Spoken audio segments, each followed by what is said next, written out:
చిత్తూరు జిల్లా మండల కేంద్రమైన రంపిచెర్ల పట్టణంలో స్థానిక ప్రజాప్రతినిధులు పలువురు తెలుగుదేశం పార్టీ ఇన్ఛార్జ్ చల్లా రామచంద్రారెడ్డి ఆధ్వర్యంలో టీడీపీ తీర్థం పుచ్చుకున్నారు.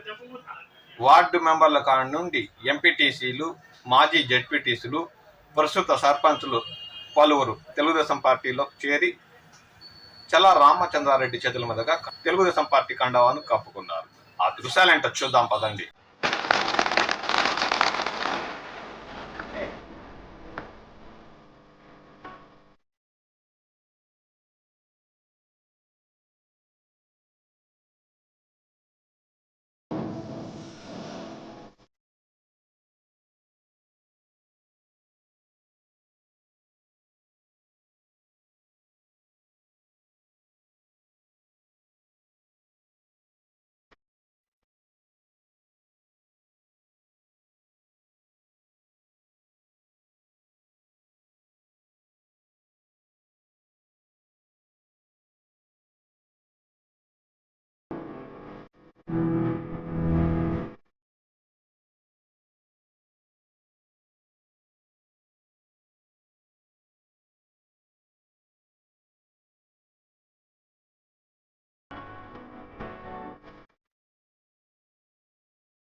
రంపిచెర్ల మండలం వైస్ ఎంపీపీ నూలు రెడ్డప్ప, రంపిచెర్ల బండకిందపల్లి సర్పంచులు ఆర్ ఇబ్రహీం ఖాన్, అన్సర్ బషా, ఎంపీటీసీలు రహీమాబీ, మాజీ ఎంపీటీసీ సాదియా, మాజీ జెడ్పీటీసీ మల్లెల చంద్రమ్మ, ఉప సర్పంచ్ శ్రీపతి లక్ష్మీదేవి, వార్డు మెంబర్లు లక్ష్మయ్య, చిన్న నాగరాజు, బావజాన్లతో పాటు వారి అనుచరులైన దాదాపు 50 కుటుంబాలు వైసీపీని వీడి తెలుగుదేశం తీర్థం పుచ్చుకున్నట్లు పార్టీ వర్గాలు పేర్కొన్నాయి.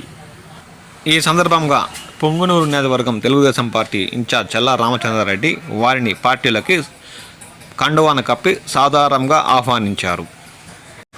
రంపిచెర్లకు చెందిన రాయచోటి హలీం అలీఖాన్, నౌషాద్, చాను, అన్వర్, మస్తాన్, అర్షద్, శ్రీపతి, బషీర్, పెద్దమల్లెల పంచాయతీలో నాయకులు ఎం భాస్కర్ రెడ్డి, చిన్నరెడ్డప్ప, శ్రీనివాసులు, పాతపళ్ళం చెంగల్రాములు, మోనిరాజా, గాలి ఉమాపతి, పింఛా సుధాకర్ తదితరులు పార్టీలు చేరినట్లు ఈ సందర్భంగా తెలుగుదేశం పార్టీ నాయకులు పేర్కొన్నారు. ఈ కార్యక్రమంలో కుర్బల కార్పొరేషన్ డైరెక్టర్ ఉయ్యాల రమణ, మాజీ సర్పంచులు రవికుమార్ నాయుడు, ఓబిలేష్ రెడ్డి తదితరులు పాల్గొన్నారు.